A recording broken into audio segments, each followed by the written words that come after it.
Okay, we don't do big drum rolls. And I think the picture of Vilho with the handlebar mustache was the most impressive thing about the post we put out. But I would just like to point out that Vilho and I have known each other since Stockholm 2019, because we have the misfortune, sorry, we have the common experience of getting involved in ISO standards, true nerds among true nerds. Yeah, we live and breathe this innovation stuff, God help us.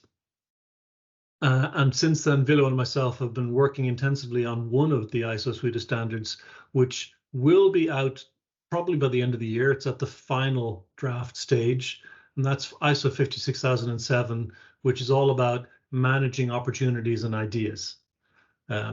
So watch out for that, and you can see the footprints of some Swedish and Irish people on that. So Vilho and I worked together on that, and we've also done some things with regard to Innovate Island when we were setting up, and liaison with our Swedish equivalent, which Vilho will pronounce because I can't, but it's Innovation Leaders in Swedish. So with that as a background, we also had a couple of events right at the end of last year and into this year where we started talking about what's going on over there, or what's going on over here. So Charlie, you chose a title for the series, which is Innovation, How Do They Do It In? Okay, so although the title was just chosen last week, this is actually the third event in the series of Innovation, How Do They Do It in Sweden? For that, Vilho, over to you. Thank you, Owen. What a wonderful introduction. Highlighting some of my favorite things, which are ISO standard meetings.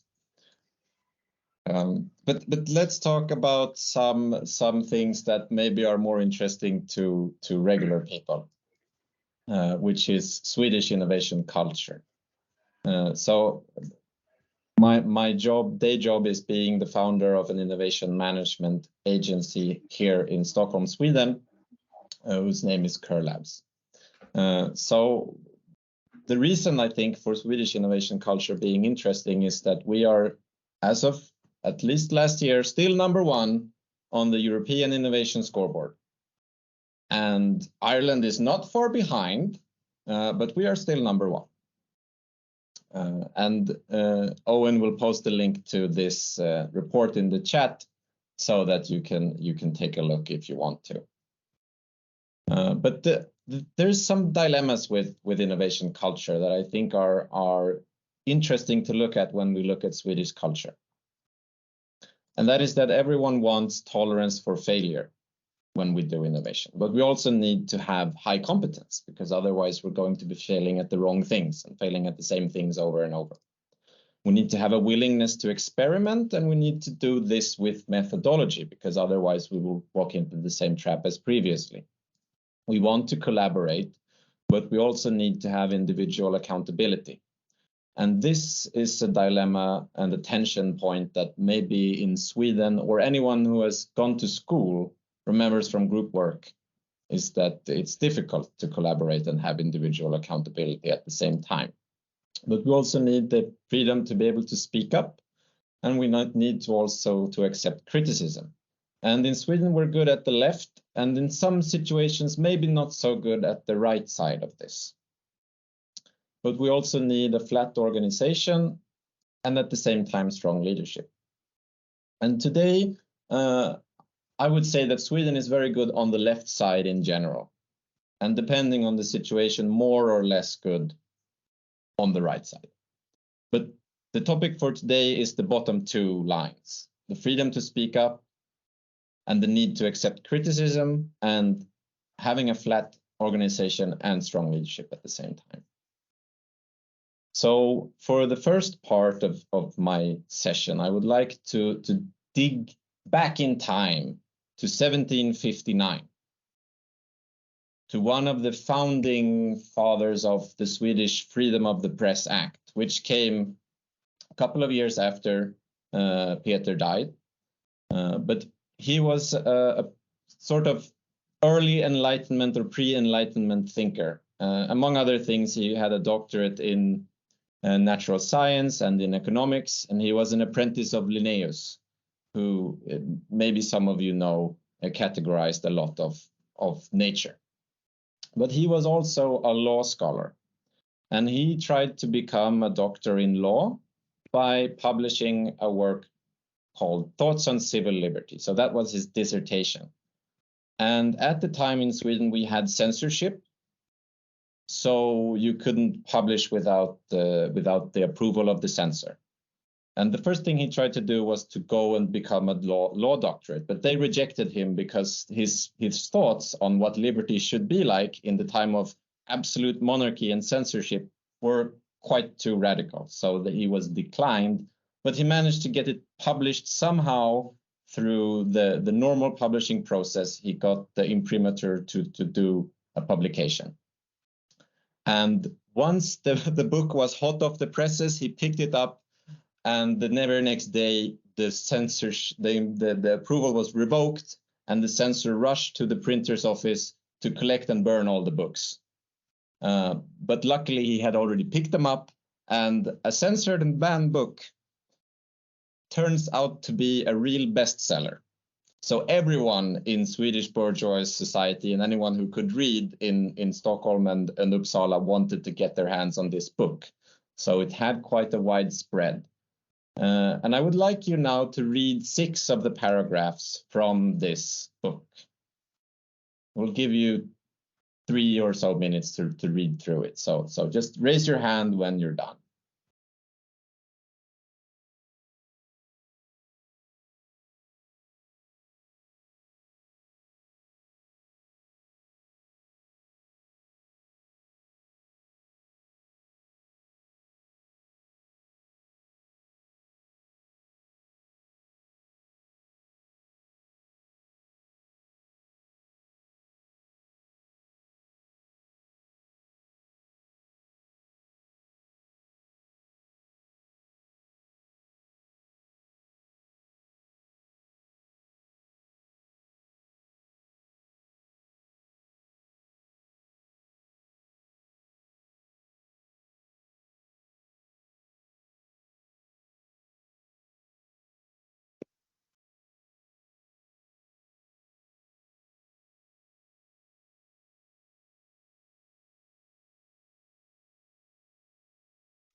We normally don't get homework during these sessions. We're really stepping up the quality levels today.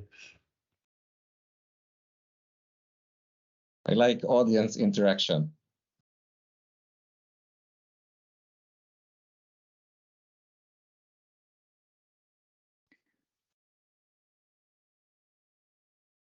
I have read it, but it's one of those I think I need to read it 3 or 4 times to understand it. I've skimmed it. It's kind of, yeah, I think I get the gist.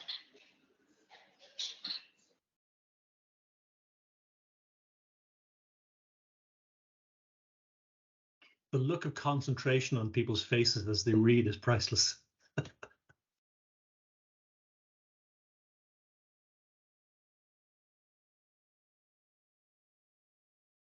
Thank you, Joseph. Thank you, Georgina. Thank you, John.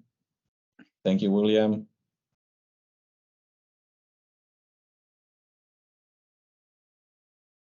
Excellent. Okay, I think you get just about the gist of it. So this is, one of the starting points for the Swedish Freedom of the Press Act, which comes a couple of years later, then is revoked, but then reinstated. And this is one of the, fundamental governing laws of Sweden, which I think if you have followed the NATO application process, you will see how fundamental this right is in Sweden and the dangerous things that can come with that. Maybe or maybe not you have followed the news. But let's then dig now into the second aspect, which is flat organization and strong leadership. And here I would argue that the Swedish consensus culture, which we're more or less famous of, always wanting to have consensus in everything, which tends to slow us down. But when it comes to innovation, I would argue that it actually makes us deliver more value and have more sustainable innovation efforts. If we look at this Vroom taxonomy of decision making, we have on the left side spectrum influenced by the leader, and on the right side area of freedom for the group. And looking at the different ways up, we can start with just the leader decides. So the leader makes the decision and then try to announce or sell it to the group, and you use your expertise to base this on. You could also consult individually with members of any given group and get their suggestion and then make your decision. Moving into more of a consensus building way, we get the consult group, where you present the problem to the group, get their suggestions, and then make the decision yourself. Further up, we have facilitate, where you present the problem to the group in the meeting and act as a facilitator to get their view on it and help move you forward, but in the end, you still have the final say. And then we have delegate, where you fully permit the group to make their own decision within limits that you set.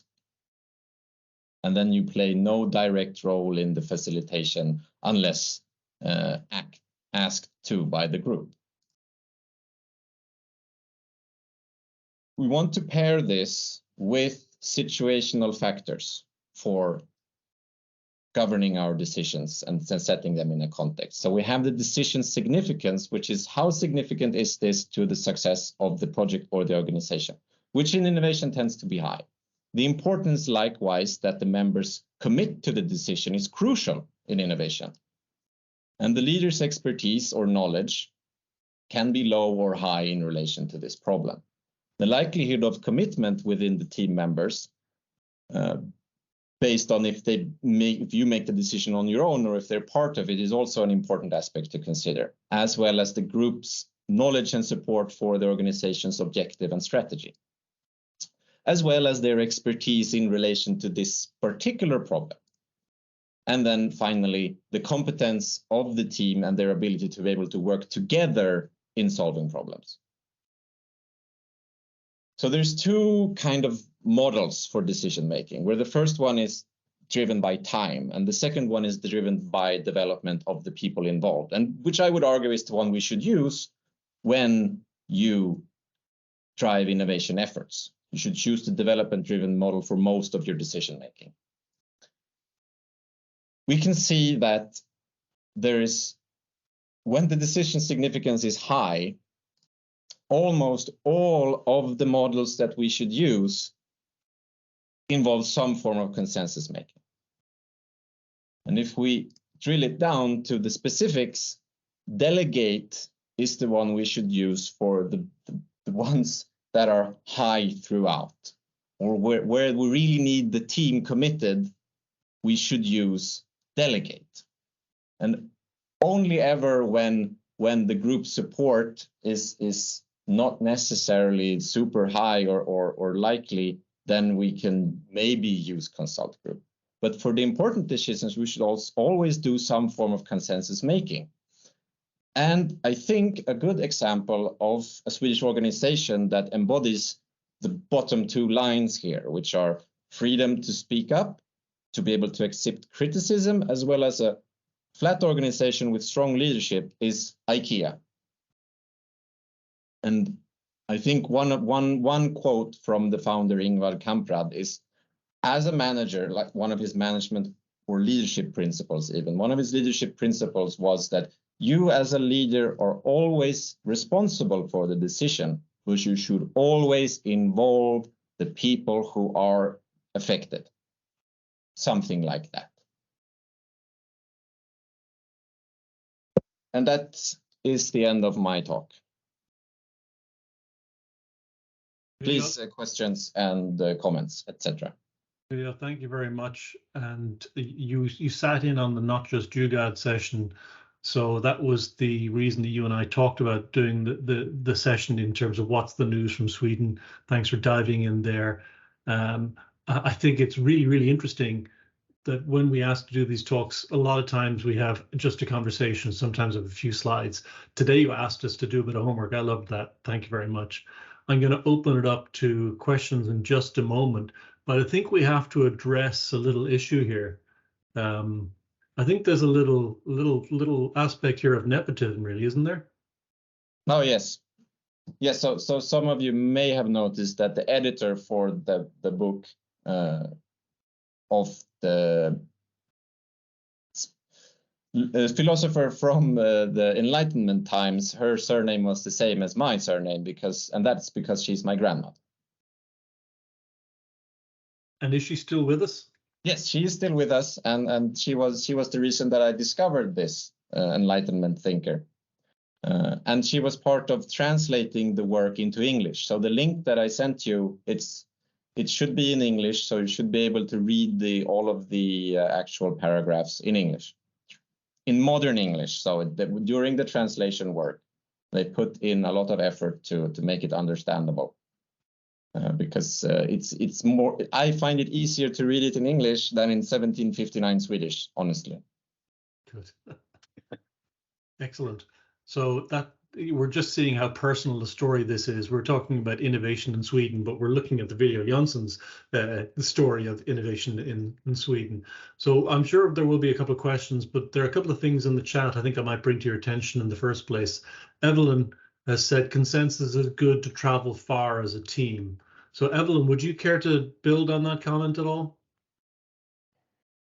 Hi, my normal. Oh, it's you. Yes, It's you. My normal sharing laptops. My wife has backfired again. Thank you. But it sort of reminds me of when you talk about consensus. It comes up this picture that if you want to go far, travel alone, and if you want to travel fast, travel alone. If you want to go far, travel together. I was wondering, there's a sort of tension there between getting consensus and avoiding groupthink. But in my experience, if you want to convince a group of people to all head off in one direction, at some point you have to get to that point of buy-in and consensus and mutual understanding that this is the plan and this is where we're going to go, at least for a while. And what is that something you recognize, Vilho? Yeah, I mean, I actually now I want to dig deeper into what is consensus, because consensus isn't necessarily that everyone is agreed, but it is that everyone is committed to the decision that we take, and it's about the journey of getting everyone there. And I think this is one of the reasons why there is so many Swedish experts in ISO, and there's an disproportionately big amount of ISO committees who are headed by Swedish secretariats. Because in ISO, it's the same thing. It's a consensus building journey. And that's what builds international standards, is that people are committed to it, even though they might not necessarily be 100% to their liking, but that's the important part. That's brilliant, Vilho. And we've got Joe coming into the question, but I'm gonna throw in an ISO piece on top of your ISO piece. So in ISO, we talk about consensus meaning the absence of long-term, so sustained, coherent objection to moving forward together. It's very narrow and precise and pernickety, but that's what, in that circle, we mean by consensus. What we mean for consensus in innovation or other terms is a very different question. Joe, you put your hand down, but you're on mute. You're on mute, Joe. Now, can you hear me?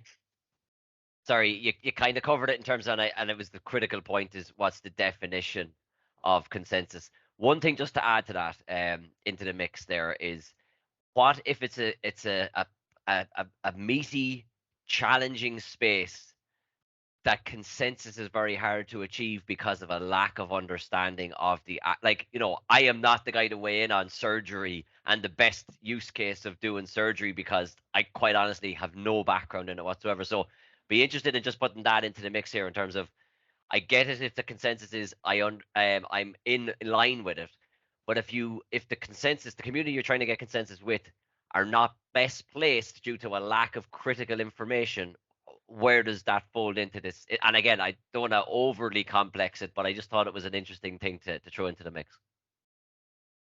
That's an excellent question, and I would like to now add a different dimension to the decision making in general. Is that when we work with innovation and we're trying to make innovations and we do our innovation processes, maybe we shouldn't see decisions as a fixed point in time, but rather also as a process. And part of that decision making process involves testing our assumptions to find out knowledge and create knowledge that we can use to make better decisions together. So there's definitely more parts to the puzzle here. And you're making a very good point that there isn't necessarily a good thing to just let people who know nothing decide everything. And if we go back to the model there, we would see that maybe in that case where the team knows less and the team is less capable, it moves more left, provided that the leader has expertise. Because if the leader doesn't have expertise, no one has expertise, then you really need to drive it forward together and figure things out. Yeah, So George 100%. I just because I think the example, just to make this meaty, there's a lot of innovation going into the next space race and moving to Mars, and potentially people living on Mars, and whether you're Musk fan or not, I'm not getting into that conversation, but clearly there's some serious decisions that need to be made from an innovation perspective on how they're going to get there. To that regard, we probably want to have the people with the expertise at least involved in gaining that consensus. Because I think if you work it as a working example, it's one of the things I think about all the time. I don't think I would be weighing in on that conversation because I'm not a rocket scientist, but I clearly would want the people that are getting there to have the best chance of getting there possible by the consensus being formed by the group with the expertise. So I love where you're going with that. Thanks, Joe. Now, Charlie, I believe it is your turn, and you've been very polite. It is, although John had a question in the chat. John, I don't know if you want to jump in. Mine's a continuation of this, but we can come back to it if you want to. Keep going, Charlie. I can join afterwards. Okay. Yeah. So the idea of consensus is, I mean, I don't disagree with the need for it in any way. And consensus is one thing, but is that the same as commitment to support? Because I run a lot of strategy workshops and so on, where we have the ground rules in advance and we say, right, we will have a lot of discussion, a lot of dispute. We will reach a consensus point, but then you have to commit to it. Because the last thing that we need is everybody just backing down and going, okay, we'll do what Owen says, that's fine. And then either Owen doesn't get any more support at all for the rest of time, or we basically start undermining him and say, yeah, we're doing what Owen says, but actually I was on another agenda and I think we should really be doing this. So in the Swedish business culture, is that commitment? Does commitment follow consensus, and is it genuine commitment? Well, that's a good question, because I would say that in that case you don't have it's some sort of fake consensus or non-true. It's the process isn't done. You're not done making the decision, was what I would say, because leaving it at that is bad, because you're in a non-decision space. Even though people say, yes, okay, fine, whatever. But when you see people doing that, they're making the decision not to decide. Okay. And then you need to either extend the decision-making time, or say, okay, we don't have enough to go forward. That's what I would say. Okay, so following up on that then, a question for everybody else. Is true consensus, as Vilho just outlined, is that possible in the Irish or British cultures? Is it possible, or will we just debate to the end of time about points and never actually get complete consensus?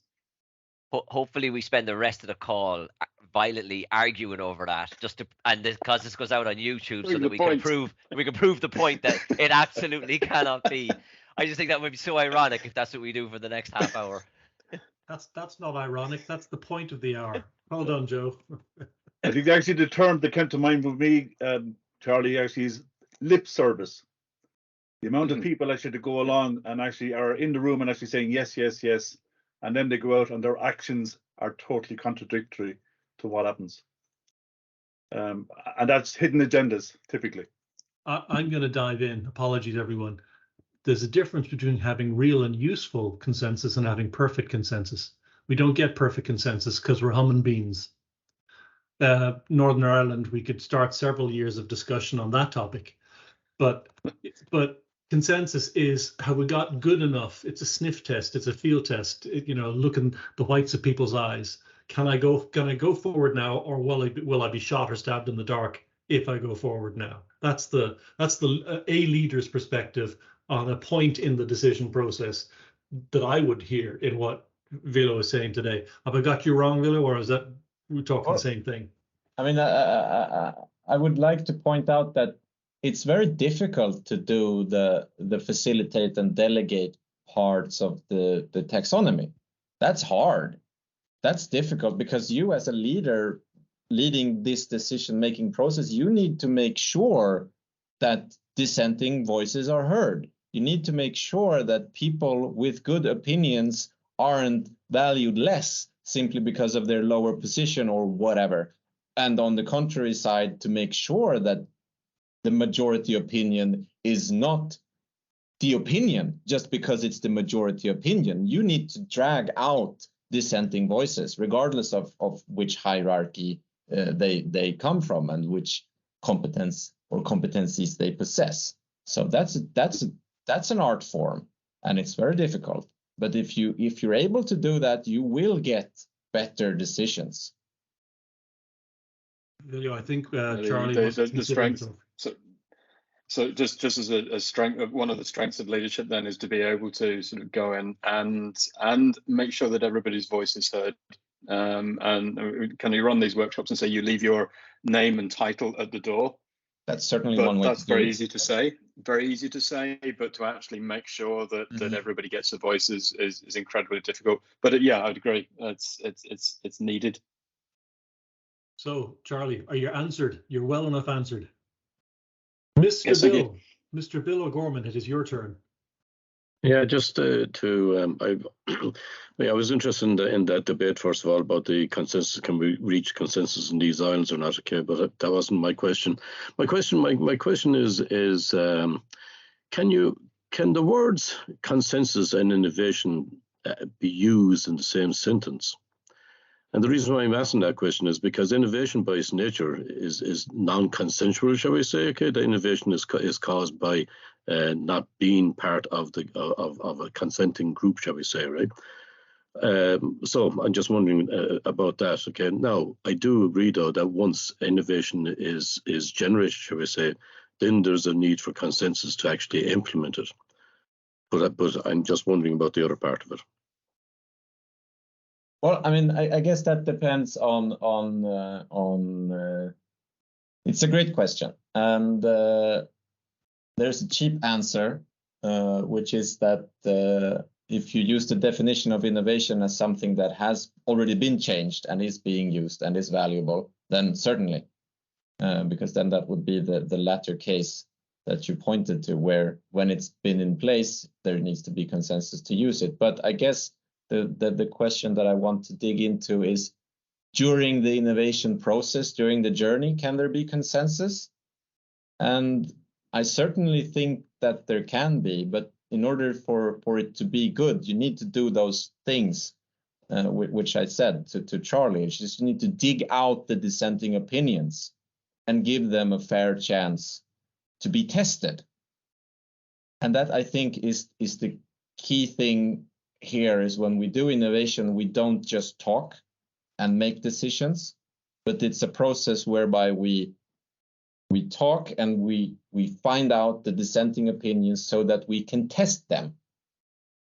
And then based on the results of our tests, we can find knowledge and consensus on the very next step forward. But it needs to be based on iterating and experimenting. And if we do that, then we can at least have consensus on what the next step is, because we can then weigh the uncertainties and the dilemmas and tension points in what we're trying to solve as something to be tested, and we can have consensus about that. And people will have different opinions on what will be the best solution, but we'll be able to find the best solution. Okay, that's a fair enough approach, and I agree with that. Okay, and I agree probably, well, if I can synopsize what you're saying, is to have some mechanism of stirring the pot so that innovation thinking keeps on going, and then you get to a particular point where, yes, consensus is needed in order to drive a particular direction of the implementation of innovation. Yeah, that makes a lot of sense, yeah. Brilliant. Joe, I know again you put your hand down, but we have to hear what you were thinking. No, it kind of it got answered. I mean, it was very much I love the dichotomy of the two together, and I think you covered it very well. I think that critical point though is, and I think it's very, very hard. Innovation practices or companies start an innovation program or lab or an engagement model, they get a lot of good energy at the start. I really think what was just touched on here is critical. If you don't have a culture in your company around stirring that pot to kind of keep the enthusiasm of like alternative views, I just think it's very hard for you to have. You'll start well, you'll probably get some early wins, but to have that longevity, I really do think, and I completely agree, if the leader of that group doesn't encourage that and almost fall on their sword more often than anybody else, it's very hard for it to have. Me and you spoke with this week, Owen. Does an innovation leader of a practice area need to be a person that revolves every couple or 2 or 3 years out of the organization to kind of continue some of exactly what we're talking about? So that's the only reason I raised my hand. It twigged that conversation me and you had.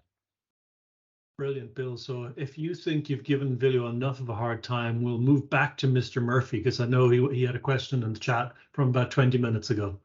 There's no issue, actually, because again, I'm just wondering, Vilho, what's the price you have to pay for consensus? Does it actually, if you're looking at it, comparing it against other countries, do you think it takes a longer time to make progress in what you've experienced versus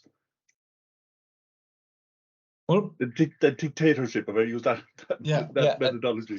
Certainly, if we compare to a generic dictatorship, it's absolutely certain that things happen slower in Sweden.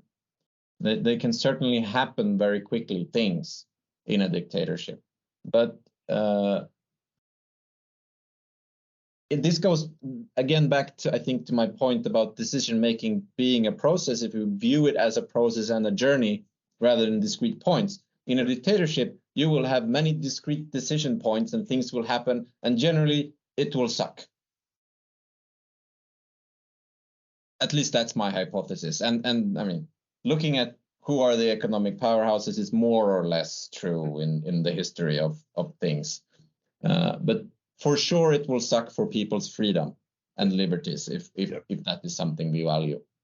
And looking at Sweden, things happen, the discrete points maybe happen slower, but lots of things happen. Yeah. And they happen with a lot of positive impact. And it's a more dynamic and responsive to change kind of way of working. So I think that even though you can say that consensus makes the decision process take longer time, I think in the end, you can keep running the marathon. Yes. And you don't need to rest and recuperate with a civil war after each sprint. Yeah, and I think also actually from what you're saying as well, I think it actually bodes well for the next opportunity when they go along by walking instead of running. That you actually are getting more people on board, and it actually puts a better foundation in for the next opportunity. Thank you. Yeah. So, thanks, John.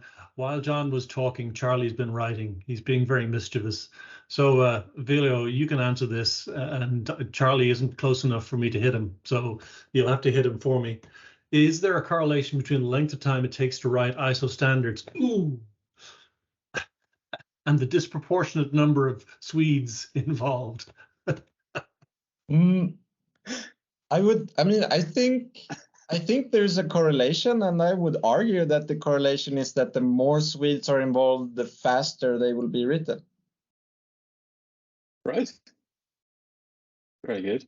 Because if you have people who are skilled in pulling up dissenting voices and actually building proper consensus, sustained opposition will be removed faster in any process, because the people who have the sustained opposition will have the opportunity to actually be heard and have their opposition valued on and met with in a fair forum. And that generally tends to the final point there of Peter Forsskål, which is a wise government will rather let the people express their discontent with pens than with other guns, which enlightens on the one hand, appeases and prevents uprising and disorder on the other. And I think that goes for ISO as well. I mean, it was a cheeky question, a tongue-in-cheek question, but I think that's a very valid answer to it. Actually, is that yeah, if you're trying to get consensus, then use the people who know how to deal with consensus and arrive at it. So yeah, actually, that's a very fair point. That it's probably is reducing the time taken. It's still way too long, but. Brilliant, Charlie. Thanks for that. It's me up next, by the way. I've got two questions, Vilho. The first one is, when I speak to Swedish innovators, yourself, of course, Magnus, another Magnus, I get the sense that you look not down, but you look out at other people and how they're treating innovation. And you can see, well, this is how the UK seems to be doing it. This is how the US seems to be doing it. Nobody looks at Ireland, we're too small. But there is a sense that Sweden and a number of other places are doing better at the radical, the breakthrough innovation. So rocket science is a case in point. Sweden's very well represented in the European space industry. When NASA was looking for someone to imagine how astronauts would manage certain things in 30 years' time, they asked a young Swedish lady, Cecilia Hertz, who's produced some really cool research on that area. So what about the Swedish approach, the consensus, and the radical, the breakthrough innovation, the higher uncertainty? No, I think I think that really is where it shines the most. Because the importance of every decision is so high, and the impact and all things associated with it are also high, as well as the uncertainty. And in that, especially when you're dealing with high uncertainty situations, you need to be able to have good experimentation and good experiments happening. And for those to foster, I mean, that part of an innovative culture, for that to foster, you really need the bottom two lines with flat organization, strong leadership, freedom to speak up, and the ability to accept criticism. And that having a functioning consensus building culture where you actually pull up everyone's opinion and weigh them equally, that is a real strength when you're experimenting in these high uncertainty situations that radical innovation require. Yeah, one of the ways that I would say that to myself, literally in my own head, is if you have uncertainty, you have to agree you have uncertainty. You have to agree that it's okay to have uncertainty. And then you agree to move forward, exploration, learning, experimenting, until you can go, oh, hang on, maybe we can now look for the next piece of consensus. So, yeah. Okay, looks like you and me, we're on the same hymn sheet. Nobody else, just you and me, Vilho. I just want to add that in a consensus building way of working, you have a higher amount of psychological safety, which is also very important for radical innovation. And failure, acceptance of failure. Exactly. Joe, thinking of you there.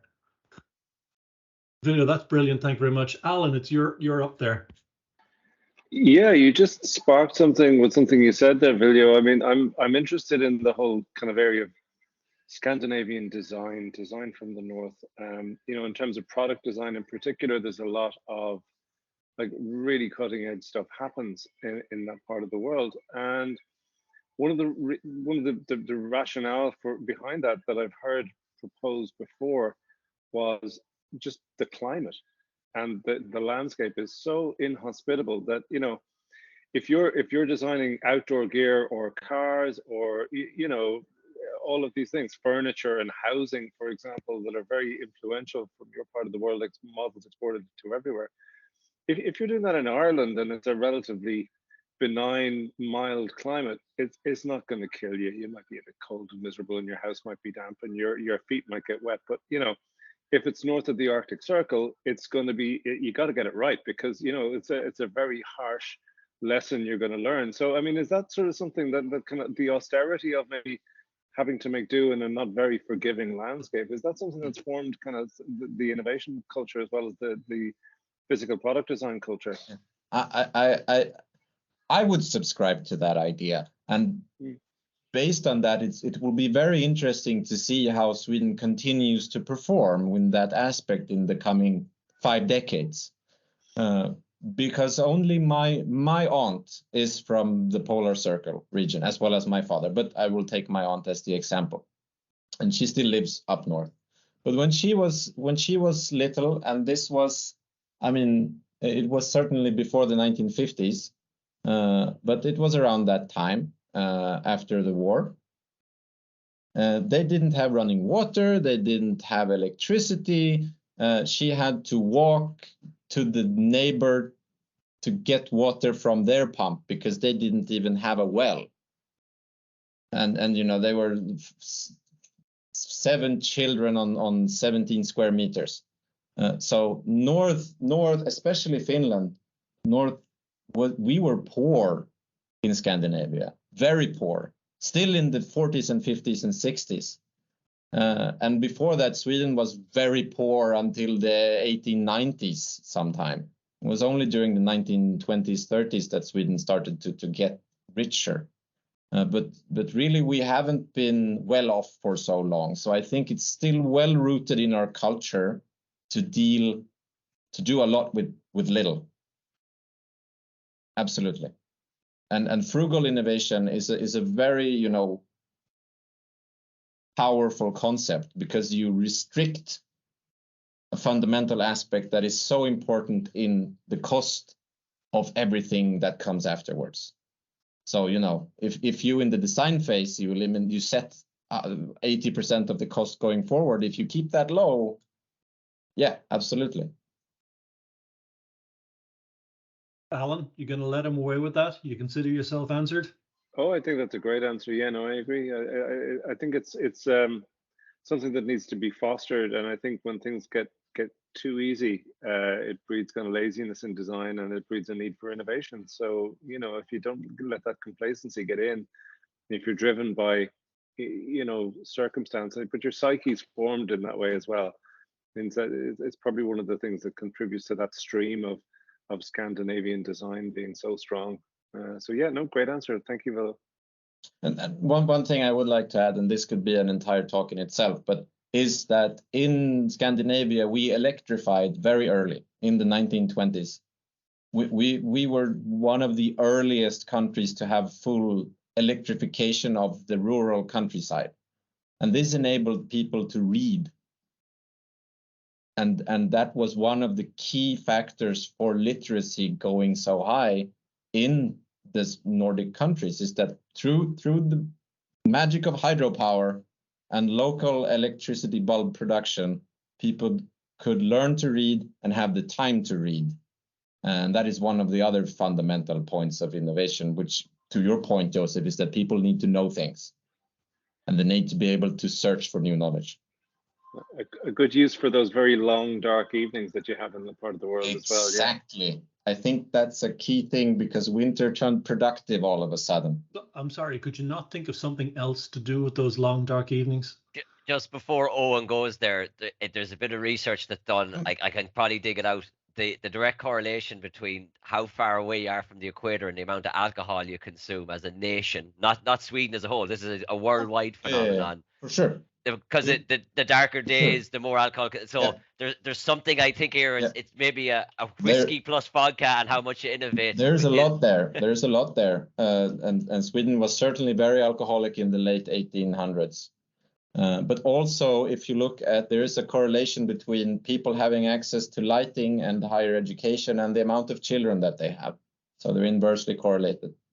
So at the same time that Swedes discovered the possibility to do other things in the dark, the nativity numbers also went down. With the worldwide phenomenon of whiskey consumption around the world and the sheer growth in it as a business, Ireland is definitely on this thing at the moment. There has to be, I'm thinking there's something innovation whiskey here. We need to get on this before Conor McGregor does. There's an opportunity here, I'm thinking. That's the next event. Right. So, Vilho, the second part, or my second question is this, and it's not a question so much as a challenge. So we invited you to do this talk. Thank you very much. You and I talked about how we would construct this beforehand. So I had a sneak peek at that. We were talking about consensus. Then you started off with, a little bit about Sweden and a little bit about history, and we had a bit of homework. But then we marched straight through. The assumption is the consensus is real, that Sweden really is good at consensus, and that consensus is really an important part of Swedish innovation performance. Well, says who? IKEA is a good example, but really, it could be just you saying this. So what would you say to that? Well, I actually had a discussion with an assistant professor at Mälardalen University just prior to this talk. And I showed him my final slide there on consensus, and we had previously been talking about sending papers to conferences and things like that, and he was like, "Yeah, I think you have a paper there," and I said, "Yeah, but I think it's been written so many times already," and then he said, "Yeah, I guess you're right." So I don't have the sources, but an authority figure. That was true consensus. Yeah. Exactly. I would say I'm not the first to say this, but I won't give you a specific article that says it. Brilliant. Well, I think that brings us right back to the starting point then. Vilho, thanks very, very much for doing the talk. That was fascinating. Great conversation afterwards. I think we're probably going to shut up shop in a few minutes, but before we do, Charlie, any thoughts? We certainly should tell people what's coming up in coming weeks. And once again, thanks and well done, Vilho. Thank you for hosting me, and thank you for all of your questions and your challenging words. It was a pleasure. Anytime. Well, thank you, Vilho. Really appreciate you taking the time. I know you're a regular on these anyway, so you might have been here even if it wasn't you talking, which is great. Absolutely. I think we've spent 55 minutes of people's time. We've had a chat. We've had a presentation from Vilho. I think we declare victory and move on. But before people leave, just in the chats are always interesting. And some of the links that Vilho talked about are in the chat. So you might want to pick up on a couple of those as you're leaving, because after you've left, you won't be able to find them. And that's something else we'll work on in the future, but that'll be a little bit of a longer term solution. Yes, Charlie, I think we're ready to go. Well done, everybody. Thank you very much. Thank you, everyone. Thanks, everyone. Thank Hopefully you see so you much. next week. Cheers. Have a great weekend. Cheers. Bye. Thanks. Bye-bye. Thank you. Have a good weekend. Bye-bye.